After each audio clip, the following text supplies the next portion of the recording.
Sejam bem-vindos à nossa segunda aula. Nessa aula, nós vamos nos aprofundar na base da amamentação. Discutiremos o manejo clínico, incluindo as dificuldades comuns que podem surgir e as técnicas de aleitamento que podem ser ensinadas às mães. Também falaremos sobre como reconhecer o término da mamada e os sinais de que a amamentação foi adequada, garantindo que as mães se sintam confiantes e seguras durante esse processo.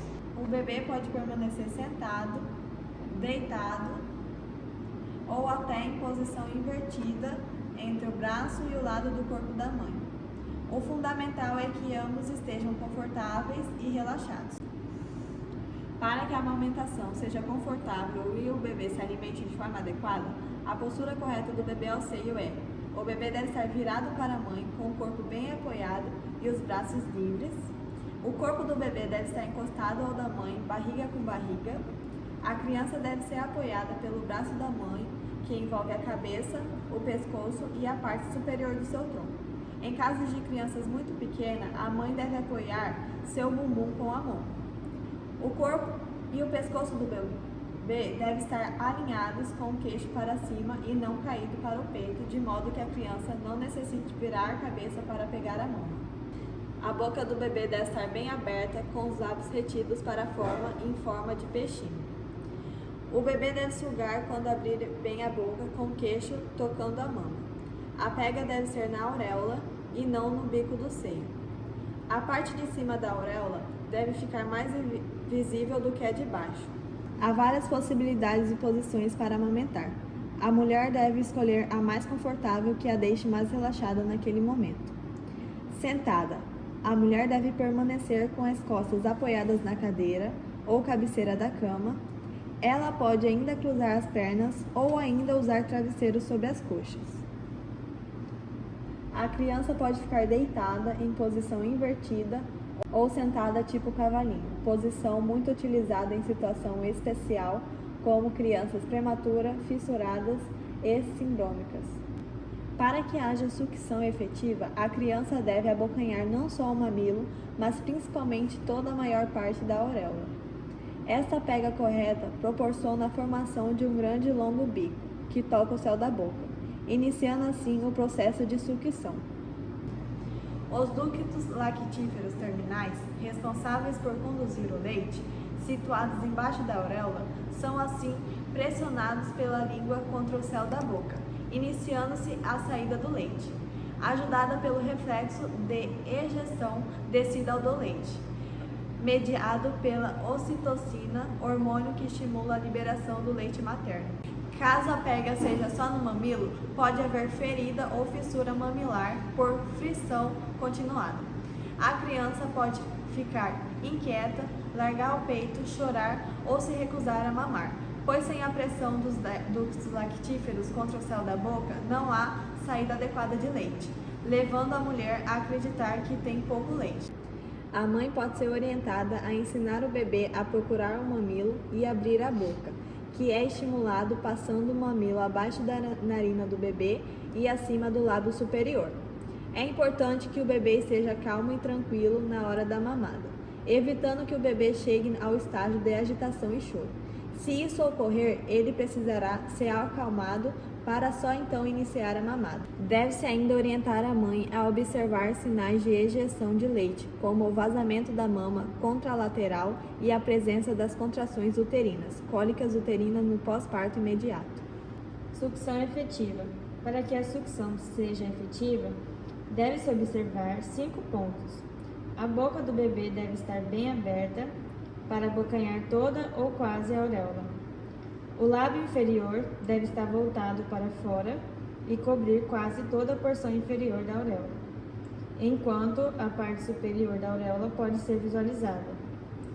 A língua deve permanecer acoplada em torno do peito. As bochechas devem ter aparência arredondada e não fazer covinhas. A criança deve parecer tranquila com sucção, lenta, profunda e ritmada e com períodos de atividade e pausa. Antes de iniciar a pega, a mulher deverá ser orientada a apalpar a auréola. Se esta estiver inchada, ela deve ordenar um pouco de leite para facilitar a pega. segurando e erguendo com a mão oposta, mama direita, mão esquerda, colocando os 4 dedos juntos por baixo da mama e o polegar acima da auréola, pega da mama em C. Não há necessidade de afastar a mama do nariz do bebê. Ele mesmo o fará se precisar, inclinando a cabeça levemente para trás.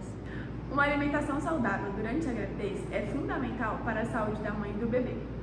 Para promover uma alimentação saudável durante a gestação é importante ter uma dieta equilibrada e variada, consumir alimentos ricos em vitaminas e sais minerais, evitar dietas restritivas e comer em excesso, evitar o consumo de álcool, cafés, chás e refrigerantes, evitar o consumo de alimentos gordurosos e açucarados, evitar o consumo de adoçantes e preferir alimentos não industrializados.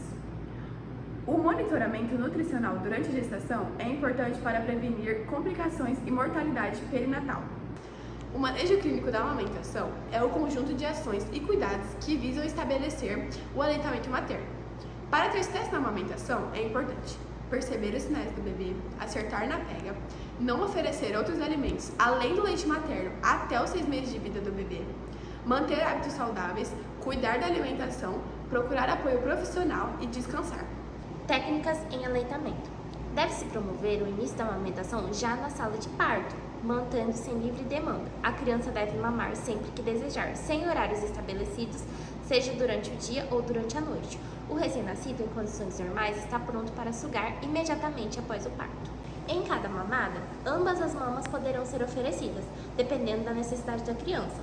Deixe que a criança sugue o peito o tempo que desejar. Solte-o espontaneamente para só então oferecer a outra mama. Na mamada seguinte, deve-se começar pela mama que o bebê mamou por último. Há, entretanto, alguns bebês que não aceitam o segundo peito. Daí a importância de ensinar a mulher, desde o pré-natal, no pós-parto e nas consultas de seguimento, as técnicas de ordenha. Duração da mamada. Não existe o tempo exato para cada mamada, mas é importante que o bebê esvazie bem o seio antes de trocar de lado, pois o leite final da mamada é mais rico em gordura. Sucção nutritiva e não nutritiva. Na sucção nutritiva, o bebê vai estar sugando e deglutindo, que é o ato de engolir. E na sucção não nutritiva, ele vai estar sugando de 4 a 6 vezes para depois deglutir. Nenhum desses dois vai estar errado, porém, a sucção nutritiva deve ocorrer na maior parte da mamada para que ele realmente tenha feito uma mamada nutritiva. Se ele fizer de 2 a 4 ciclos dessa deglutição intensa por pelo menos de 30 a 40 segundos, significa que ele está se alimentando muito bem. Conforme ele vai ingerindo todo o leite que precisa, o corpinho vai ficando relaxado, as mãos vão abrindo e os braços ficam moles. Agora, nós vamos falar da pega, que é um dos 3 pilares para se prevenir e reverter problemas na amamentação. Dentro desses 3 pilares, nós temos a pega, o seu posicionamento e o posicionamento do bebê, e também a sucção, que é a forma como o bebê suga o seio. Vamos voltar a falar sobre a livre demanda. A livre demanda não é ficar com o bebê 24 horas por dia no peito, tá? Porque se a gente deixa o bebê esse tempo inteiro no peito, não necessariamente ele vai estar mamando com efetividade. Por isso, a gente precisa prestar atenção nesses 3 pilares para prevenir e reverter problemas de amamentação. Então, a gente vai sempre olhar o bebê mamando, a forma como ele está posicionado e a forma como o bebê está sugando. Se está sugando com efetividade ou não, pois ele pode ficar o tempo inteiro no peito e não estar mamando bem. Então, por isso a gente faz a livre demanda. Foca nas necessidades do bebê, mas de uma maneira inteligente, que a gente consiga avaliar se ele está realmente mamando. Então, por isso a gente precisa saber sobre a pega correta, sobre a forma como o bebê tem que ser posicionado e também a forma que o bebê suga o seio. Término da mamada. O ideal é que o bebê solte o peito espontaneamente. Se isso não ocorrer, a mulher pode colocar a ponta do dedo mínimo na boca do bebê para romper o vácuo e a criança soltar o peito sem machucar o mamilo. Ao término da mamada, o mamilo fica levemente alongado e redondo e não deve ser achatado, nem com estrias vermelhas. Dificuldades comuns e manejo. Dor ou fissura nos mamilos, normalmente causado por uma pega incorreta.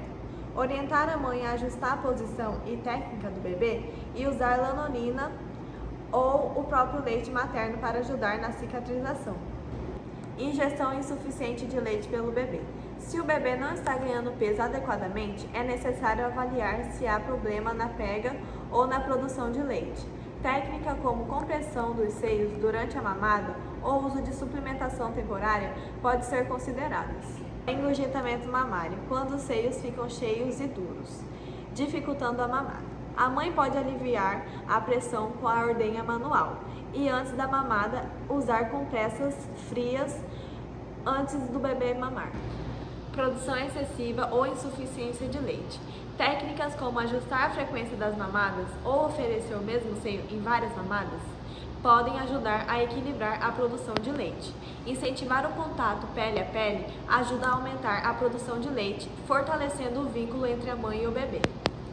Oferecer descanso e alívio do estresse. A exaustão e o estresse podem interferir na produção de leite. Apoiar a mãe com descanso e uma rede de apoio é essencial. Sinais de amamentação adequada. Ganho de peso adequado. O bebê deve recuperar o peso de nascimento em 10 a 14 dias e continuar ganhando peso de maneira constante, cerca de 150 a 200 gramas por semana nos primeiros meses. Número de fraldas molhadas e sujas. O bebê deve molhar de 6 a 8 fraldas por dia e evacuar de 1 a 4 vezes, especialmente nos primeiros dias. Isso indica que ele está recebendo leite suficiente. Produção de leite. A mãe deve perceber os sinais de produção de leite adequada, como a sensação dos seios cheios antes da mamada e alívio após o bebê mamar. O acompanhamento pré-natal é uma oportunidade para motivar a mulher a amamentar. O profissional de saúde pode orientar sobre os benefícios da amamentação, como prevenir complicações e como lidar com as possíveis dificuldades. O manejo adequado da amamentação envolve a avaliação contínua da dia de mãe-bebê, para garantir que o bebê receba nutrição suficiente e que a mãe esteja confortável e saudável no processo.